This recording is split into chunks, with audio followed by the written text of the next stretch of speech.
अच्छे होंगे और अच्छे से स्टडी आप लोग कर रहे होंगे। फिलहाल इस वीडियो में हम आपको बताने जा रहे हैं सोशल साइंस का मोस्ट इंपॉर्टेंट क्वेश्चन, और इस वीडियो में जितने भी सारे क्वेश्चन लिए गए सारे के सारे मोस्ट इंपॉर्टेंट क्वेश्चन है आपके बोर्ड एग्जाम के लिए। तो आइए एक एक क्वेश्चन देखते हैं और उसको समझने की पूरी कोशिश करते हैं, ठीक है।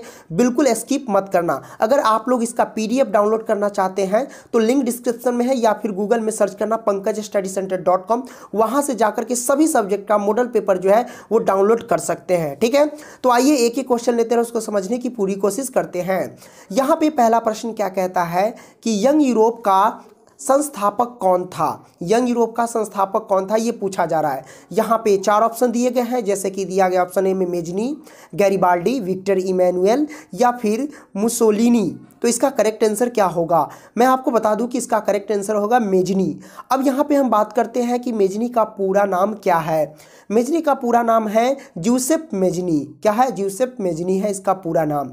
अब यहाँ पे एक और ऑब्जेक्टिव निकाल लेते हैं कि अगर ये यंग यूरोप जो है, यंग यूरोप का संस्थापना कौन था, यानी संस्थापक कौन था, ये यूं कह लो कि यंग यूरोप का स्थापना किसने किया, तो आप कहेंगे मेजनी ने किया। तो अब यहाँ पे एक और सवाल उठता है कि मेजनी ने यंग यूरोप की स्थापना कब की। तो कब की, तो याद रखना 1833 ईस्वी में की। तो यंग यूरोप की स्थापना मेजनी ने कब की, 1833 ईस्वी में की। दूसरा सवाल यहीं पे बनता है कि मेजनी ने जो है यंग इटली की भी स्थापना की थी। जिस तरह से यंग यूरोप की स्थापना मेजनी ने की, उसी तरीके से मेजनी ने क्या किया, यंग इटली की भी स्थापना की। तो मेजनी ने यंग इटली की स्थापना कब की, तो 1831 ईस्वी में की, ठीक है। इस बात को ध्यान रखना। आइए अब हम प्रश्न क्रमांक 2 की ओर चलते हैं। 2 कहता है यहाँ पे कि यूरोप वासियों के लिए किस देश का साहित्य एवं ज्ञान विज्ञान प्रेरणा स्रोत रहा है। यहाँ पे ये क्वेश्चन है, 4 ऑप्शन दिए गए हैं, इसमें से आपको बताना है कि कौन इसका करेक्ट आंसर है। जर्मनी, यूनान, तुर्की या इंग्लैंड। भैया इसका करेक्ट आंसर है यूनान। यूनान जो है यूरोप वासियों के लिए क्या था, साहित्य यानी विज्ञान प्रेरणा स्रोत रहा है ये यूनान, ठीक है। इस बात को ध्यान रखना। क्यों रहा, क्योंकि यूनान जो है भैया यूरोप का सबसे प्राचीन देश रहा है, इसलिए। ओके, प्रश्न क्रमांक 3 की ओर चलते हैं। यहाँ पे 3 देख लीजिए। 3 कहता है क्या, हीगेल कौन था। यहाँ पूछा जा रहा है कि हीगेल कौन था। तो सबसे पहले हम जान लेते हैं हीगेल के बारे में। भैया हीगेल का जन्म कब हुआ था, तो 1770 ईस्वी में हुआ था। हीगेल का जन्म कब हुआ था, 1770 ईस्वी में हुआ था। और ये स्टार्टगार्ड नामक नगर में हुआ था इनका जन्म। कहाँ, तो स्टार्टगार्ड नामक नगर में इनका जन्म हुआ था। ओके, इस बात को ध्यान रखना। अब हम बात करते हैं इसका आंसर क्या होगा, जर्मनी का चांसलर है या फिर राजनीतिज्ञ है या दार्शनिक है या इनमें से कोई नहीं। इसका करेक्ट आंसर है जो भैया दार्शनिक है। हीगेल क्या है, दार्शनिक है, इस बात को ध्यान रखना, ठीक है।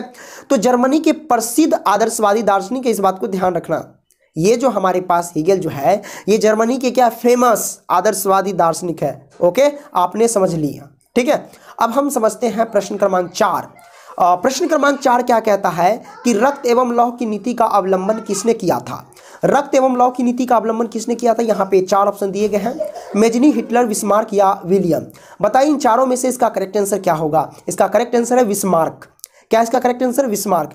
लेकिन यहाँ पे एक बात ध्यान रखना कि भारत में सबसे पहले क्या है, मतलब इसका क्या बोलते हैं, रक्त एवं लौह की नीति का अवलंबन भारत में सबसे पहले किसने किया।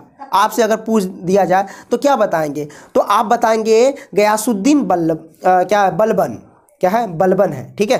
तो अगर मैं आपसे पूछूं कि रक्त एवं लौह की नीति का अवलंबन भारत में सबसे पहले किसने किया, तो आप कहेंगे गयासुद्दीन बलबन ने किया, ठीक है। इस बात को ध्यान रखना। 5वां यहाँ पे देख लेते हैं। 5वां क्या कहता है कि 1917 की पहली रूसी क्रांति किस नामक से जानी जाती है। तो 1917 की पहली रूसी क्रांति किस नाम से जानी जाती है ये पूछा जा रहा है। फरवरी क्रांति, अप्रैल क्रांति, अक्टूबर क्रांति या नवंबर क्रांति। आपको पता होगा कि 1917 की क्रांति को हम अक्टूबर क्रांति के नाम से जाने जाते हैं, और आपकी बुक में जो आंसर दिया गया है फरवरी क्रांति। तो यहाँ पे दोनों क्वेश्चन में युद्ध चल रहा है मेरे मन में, लेकिन जो बुक में दिया गया है आपके बुक में वो फरवरी क्रांति है, तो हम यहाँ पे फरवरी क्रांति हम बोलेंगे यहाँ पे इसका आंसर। आप लोग यहाँ पे इन दोनों में जरा किसी से पूछना, बहस करना, ठीक है। जो आपके नज़र में फेमस टीचर होंगे इन दोनों में पूछना, ठीक है।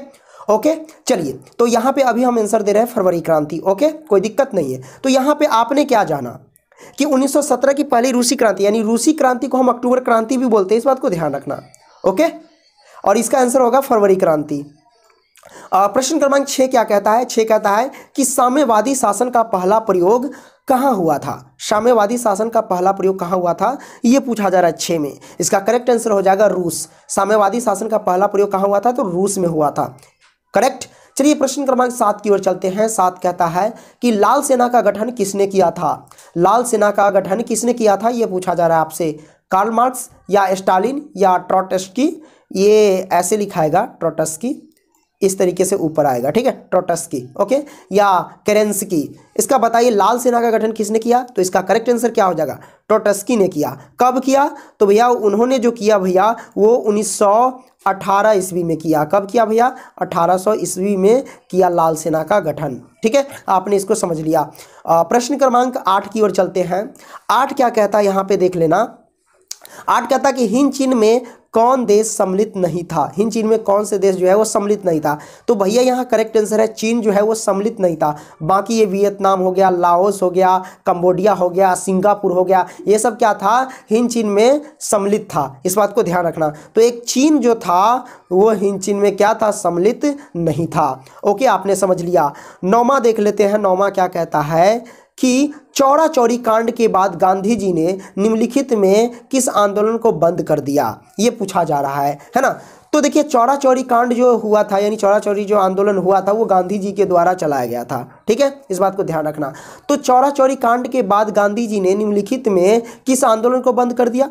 इसका करेक्ट आंसर क्या हो जाएगा? इसका करेक्ट आंसर हो जाएगा असहयोग आंदोलन को क्या किया? उन्होंने बंद कर दिया। अब यहाँ पे जानेंगे कि ये जो चौरा चौरी कांड है वो कब हुआ था? तो ये जो हुआ था 4 फरवरी, क्या हुआ था? 4 फरवरी भी 1900 कितना? 1900 भैया 22 ईस्वी में हुआ था। ठीक है, कोई दिक्कत नहीं है। दिक्कत 4 फरवरी 1922 ईस्वी। आपने इसको समझ लिया, कोई दिक्कत नहीं। अच्छा, चौरा चौरी कांड जो है वो कहाँ हुआ था? तो यूपी में हुआ था। कहाँ हुआ था भैया? यूपी में हुआ था। इस बात को ध्यान रखना। ओके, अब हम देखते हैं भैया यहाँ पे 10वां प्रश्न। 10वां क्या कहता है जरा ध्यान से देखना। ओह, तो यहाँ 10 कहता है कि असहयोग आंदोलन का प्रस्ताव कांग्रेस के किस अधिवेशन में पारित हुआ? ये पूछा जा रहा है 10 में, है ना। तो इसका करेक्ट आंसर क्या हो जाएगा? यहाँ पे देखिए 4 ऑप्शन दिए गए हैं। इसका करेक्ट आंसर हो जाएगा भैया सितंबर 1920। ठीक है, सितंबर 1920 कलकत्ता। ओके, इसका करेक्ट आंसर है। तो असहयोग आंदोलन का प्रस्ताव कांग्रेस के किस अधिवेशन में पारित हुआ? तो सितंबर 1920 ईस्वी में हुआ। कहाँ? तो कलकत्ता में। इस बात को ध्यान रखना। ठीक है, तो 10 का option A is the right answer. अब हम प्रश्न क्रमांक 11 की ओर चलते हैं। 11 क्या कहता है कि ब्रह्म समाज की स्थापना किसने की? है ना, या ब्रह्म समाज की संस्थापक कौन थे? ऐसे भी पूछ सकता है आपसे। ठीक है, तो इसका करेक्ट आंसर क्या होगा? ऑप्शन ए में राजा राम मोहन राय, दयानंद सरस्वती, विवेकानंद या रामकृष्ण परमहंस। बताइए इसका करेक्ट आंसर क्या होगा, है ना। देखिए क्या 11 का क्या होगा?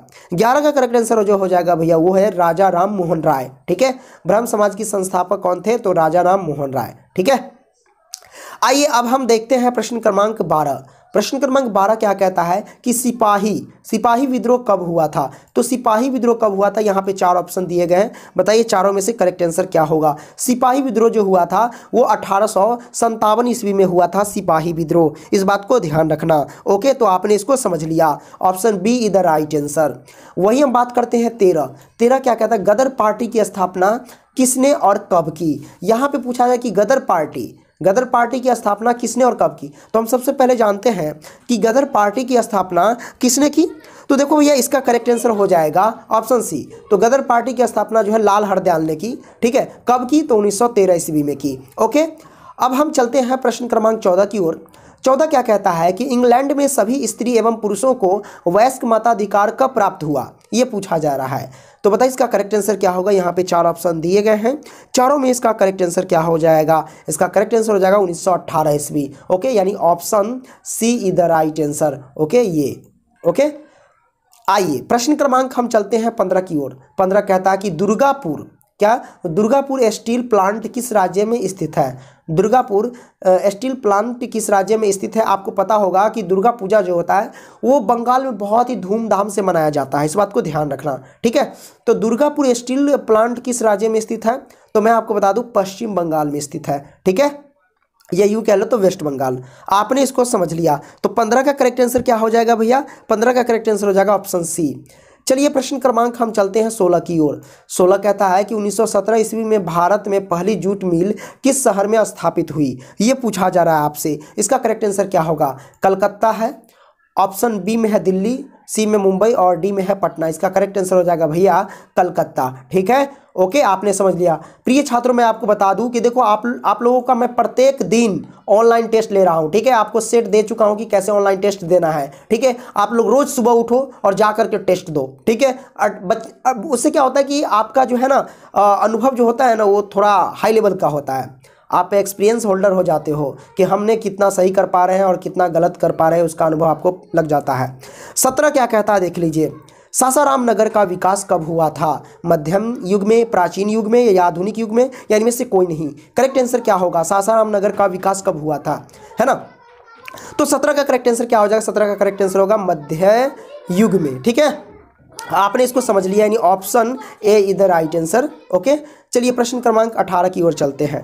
18 कहता है कि शहरों में कौन सा वर्ग बुद्धिजीवी वर्ग के रूप में विख्यात हुआ? शहरों में कौन सा वर्ग जो है बुद्धिजीवी वर्ग के रूप में विख्यात हुआ, ये पूछा जा रहा है। यहाँ से 4 मतलब क्वेश्चन ऑप्शन दिए गए हैं, पूंजीपति वर्ग, श्रमिक वर्ग, उद्योगपति वर्ग या मध्यम वर्ग। बताइए 18 का करेक्ट आंसर क्या होगा? इसका करेक्ट आंसर हो जाएगा मध्यम वर्ग। ओके, प्रश्न क्रमांक 19 क्या कहता है? प्रश्न क्रमांक 19 कहता है भैया कि जनसंख्या का घनत्व सबसे अधिक कहाँ होता है? जनसंख्या का घनत्व सबसे अधिक कहाँ होता है? ग्राम में, कस्बा में, नगर में या महानगर में? भैया महानगर में। महानगर मुंबई को बोला जाता है, मुंबई में काफ़ी ज़्यादा भीड़ होता है। ठीक है, इस बात को ध्यान रखना। तो महानगर में जो है जनसंख्या का घनत्व यानी जनसंख्या काफ़ी ज़्यादा होता है, इस बात को ध्यान रखना। तो option D the right answer. 20 क्या कहता है कि पटना में गोल घर किस उद्देश्य से बनाया गया था? पटना में गोल घर किस उद्देश्य से बनाया गया था, जो आपको पता होगा। तो इस क्वेश्चन से भी एक चीज़ आपको पता चल गया होगा कि गोल घर कहाँ है, तो आप कहेंगे पटना में है। कई बार संस्कृत में पूछ दिया जाता है, हिंदी में, क्योंकि संस्कृत में हिंदी भी आते हैं, है ना, हिंदी टाइप के क्वेश्चन, तो उसमें आ जाता है कि गोल घर कहाँ स्थित है, तो पटना में इसका स्थित है। ठीक है, इस बात को ध्यान रखना। तो क्वेश्चन है कि पटना में गोल घर किस उद्देश्य से बनाया गया था। अरे भाई मौज, बिना नेट के आ जाता है बेवकूफ़ कहीं का, है ना। चलो, तो ए में सैनिक रखने के लिए ना बाबा, बी में अस्त्र शस्त्र रखने के लिए ना ना ना, सी में अनाज रखने के लिए, हाँ ये आंसर है, अनाज रखने के लिए इसका करेक्ट आंसर है। तो गोल घर जो बनाया गया था वो अनाज रखने के लिए बनाया गया था। ठीक है, 21 क्या कहता है भैया? 21 का देख लो यहाँ पे क्या आंसर होगा, है ना। पहले तो क्वेश्चन तो पढ़ ले भाई। हाँ चलो क्वेश्चन पढ़ लेते हैं। 21 कहता है कि निम्नलिखित में से क्या नई आर्थिक नीति का अंग नहीं है? निम्नलिखित में से क्या नई आर्थिक नीति का अंग नहीं है? तो निजीकरण या वैश्वीकरण या राष्ट्रीयकरण या उदारीकरण। बताइए भैया 21 का करेक्ट आंसर क्या होगा? 21 का आंसर देख लेते, क्या ऑप्शन ए होगा ना, बी, ये भी नहीं, सी। हाँ सी हो जाएगा भैया, सी हो जाएगा। क्या सही में सी होगा? हाँ बिल्कुल होगा, राष्ट्रीयकरण इसका राइट आंसर है। ठीक है, तो option C the right answer. Okay, आपने इसको समझ लिया। चलो भैया 22 देख लेते। 22 कहता है कि निम्न में से कौन बहुराष्ट्रीय कंपनी है ना, सबके कंपनी का बात। तो निम्न में से कौन बहुराष्ट्रीय कंपनी है? फोर्ड मोटर्स या फिर सैमसंग या कोका कोला, इनमें से कोई नहीं। ओहो, हमको लगता है इनमें से सभी होगा, इनमें से सभी इसका राइट आंसर है। ओके, चलो तो आपने इसको समझ लिया। प्रश्न क्रमांक हम चलते हैं 23 की ओर। 23 कहता है कि वैश्वीकरण का क्या अर्थ है? वैश्वीकरण का क्या अर्थ है ये पूछा जा रहा है ना। तो यहाँ पे देख लो, आयात पर नियंत्रण, निर्यात पर नियंत्रण या फिर विश्व अर्थव्यवस्था से समन्वय, ए है इसका आंसर। तो करेक्ट आंसर इसका ऑप्शन सी, विश्व अर्थव्यवस्था से समन्वय। ओके, 24 कहता है कि विश्वव्यापी आर्थिक संकट किस वर्ष आरंभ हुआ था? विश्वव्यापी आर्थिक संकट किस वर्ष आरंभ हुआ था, ये पूछा जा रहा है 24 में, है ना। तो 1914, 1922, 1929। हाँ भैया 1929 is the right answer. Okay, चलो प्रश्न क्रमांक हम 25 की ओर चलते हैं। 25 क्या कहता है भैया? यहाँ पे देख लो, 25 कहता है कि विश्व में सर्वप्रथम मुद्रण की शुरुआत कहाँ हुई? विश्व में सर्वप्रथम मुद्रण की शुरुआत कहाँ हुई, ये पूछा जा रहा है ना आपसे। तो यहाँ पे देख लो, इसका करेक्ट आंसर क्या हो जाएगा, है ना। ए भारत, जापान, चीन, अमेरिका। तो बताओ इसका करेक्ट आंसर क्या हो जाएगा? इसका करेक्ट आंसर हो जाएगा चीन। ओके, क्या हो जाएगा? चीन इसका राइट आंसर है। ठीक है, तो 25 का सी। 26 देख लेते हैं। 26 कहता है कि कागज का आविष्कार किस देश में हुआ? कागज का आविष्कार किस देश में हुआ? चीन, जर्मनी, जापान या रोम? इसका करेक्ट आंसर हो जाएगा चीन। कागज का आविष्कार जो हुआ था वो चीन में हुआ था मेरे प्रिय छात्रों, चीन में हुआ था। तो आपने इसको समझ लिया। 27 का हम देख लेते हैं। 27 क्या कहता है, लैंगिक विभाजन का क्या अर्थ है। लैंगिक विभाजन का क्या अर्थ है, यहाँ 4 ऑप्शन दिए गए हैं, चारों में बताओ कि इसका करेक्ट आंसर क्या हो जाएगा। क्या ऑप्शन ए, समाज में स्त्रियों की संख्या की गणना, ना बाबा ना। बी, स्त्रियों एवं पुरुषों की संख्या का अनुपात, ना एकदम नहीं। सी, स्त्रियों एवं पुरुषों के बीच जैविक अंतर, हाँ ये चोरवा है, यही आंसर इसका है। ओके, आपने समझ लिया ऑप्शन सी, स्त्री एवं पुरुषों के बीच जैविक अंतर। ओके, 28 क्या कहता है जरा देख लो। 28 कहता है कि क्षेत्रवाद की भावना का एक कुपरिणाम है। क्षेत्रवाद की भावना का एक कुपरिणाम है अपने क्षेत्र से लगाव, राष्ट्रहित या राष्ट्रीय एकता या अलगाववाद। बताओ इसका करेक्ट आंसर क्या हो जाएगा। 28 का आंसर हो जाएगा ऑप्शन डी, अलगाववाद। ओके, अलगाववाद। ओके, इसका राइट आंसर है। चलिए 29 कहता है भारतीय संविधान के अनुच्छेद 19 में देश के सभी नागरिकों को कौन सा मूल अधिकार दिया गया है, ये पूछा जा रहा है। यहाँ पे 4 ऑप्शन दिए गए हैं। चलो हम क्या करते हैं, इसका ऑप्शन पढ़ लेते हैं। ऑप्शन ए में कहता है स्वतंत्रता का अधिकार, भैया पहले ही आंसर मिल गया है ना, यही स्वतंत्रता का अधिकार है। ओके, 30 क्या कहता है, 30 कहता है कि सांप्रदायिक राजनीति आधारित होती है। सांप्रदायिक राजनीति आधारित होती है धर्म पर, जाति पर, क्षेत्र पर या इनमें से कोई नहीं। बताओ इसका करेक्ट आंसर क्या होगा। 30 का भैया धर्म पर, जाति पर, क्षेत्र पर या इनमें से कोई नहीं। हाँ, इनमें से कोई नहीं। बताओ इसका करेक्ट आंसर क्या होगा। तो 30 का इसका हो जाएगा धर्म पर। ठीक है, सारे के सारे जो क्वेश्चन है ना, मोस्ट इंपॉर्टेंट क्वेश्चन है। आप लोग जाओ यार गूगल में pankajstudycenter.com सर्च करके सारा का सारा, यानी मैथ का हो गया, साइंस का हो गया, सोशल साइंस हो गया, हिंदी हो गया, सभी का PDF आप डाउनलोड कर सकते हो। ठीक है, प्रत्येक सब्जेक्ट का 5-5 मॉडल सेट आपको मिलेगा। ओके, भारत में पहला नगर निगम कहाँ बना। पटना में, मद्रास में, भैया मद्रास में बना था। ठीक है, भारत में पहला नगर निगम कहाँ बना था, मद्रास यानी चेन्नई में। ठीक है। 32 क्या कहता है भैया, 32 कहता है पंचायत के चुनाव कौन करवाता है, केंद्र सरकार, जिला परिषद या राज्य चुनाव आयोग। हाँ भैया, राज्य चुनाव आयोग कराता है। ठीक है, पंचायत के चुनाव कौन करवाता है, वही मुखिया का, सरपंच का, है ना, जिला परिषद का, इस सब का मतलब चुनाव कौन करवाता है, राज्य चुनाव आयोग करवाता है बाबू। चलो 33 हम देख लेते हैं। 33 कहता है कि निम्नलिखित देशों में किस देश में संघात्मक शासन व्यवस्था नहीं है, ये पूछा जा रहा है। तो 33 का करेक्ट आंसर क्या हो जाएगा, ये हो जाएगा भैया ऑप्शन बी, फ्रांस। ओके, तो इसका करेक्ट आंसर ये हो गया। चलो हम 34 देख लेते। 34 कहता है कि भारत में कहाँ महिलाओं के लिए आरक्षण की व्यवस्था है। भारत में कहाँ महिलाओं के लिए आरक्षण की व्यवस्था है भैया, लोकसभा, विधानसभा, पंचायती राज व्यवस्था। हाँ भैया, पंचायती राज व्यवस्था इधर राइट आंसर, 34 का सी। ओके, तो 35 कहता है संघ राज्य की विशेषता नहीं है, लिखित संविधान, शक्तियों का विभाजन, इकहरी शासन व्यवस्था, सर्वोच्च न्यायपालिका। बताओ इसका करेक्ट आंसर क्या होगा, है ना, ये 35 में पूछा जा रहा है। तो देखो इसका करेक्ट आंसर हो जाएगा आई थिंक इकहरी शासन व्यवस्था। इकहरी शासन व्यवस्था इधर correct answer. Okay, option C the right answer 35 का। ओके, आपने इसको समझ लिया। 36 क्या कहता है भैया, 36 कहता है कि निम्न में से कौन राष्ट्रीय दल है। निम्न में से कौन राष्ट्रीय दल है, ये पूछा जा रहा है। जनता दल, DMK या लोक जनशक्ति पार्टी या भारतीय जनता पार्टी। आपको ये बताना है, चारों में से कौन बताना होगा। हाँ, भारतीय जनता पार्टी, BJP ना, भारतीय जनता पार्टी। ओके तो option D the right answer. 37 कहता है जनता दल यूनाइटेड पार्टी का गठन कब हुआ। 4 ऑप्शन दिए गए, जनता दल यूनाइटेड पार्टी का गठन कब हुआ, तो बताओ इसका करेक्ट आंसर क्या होगा, है ना।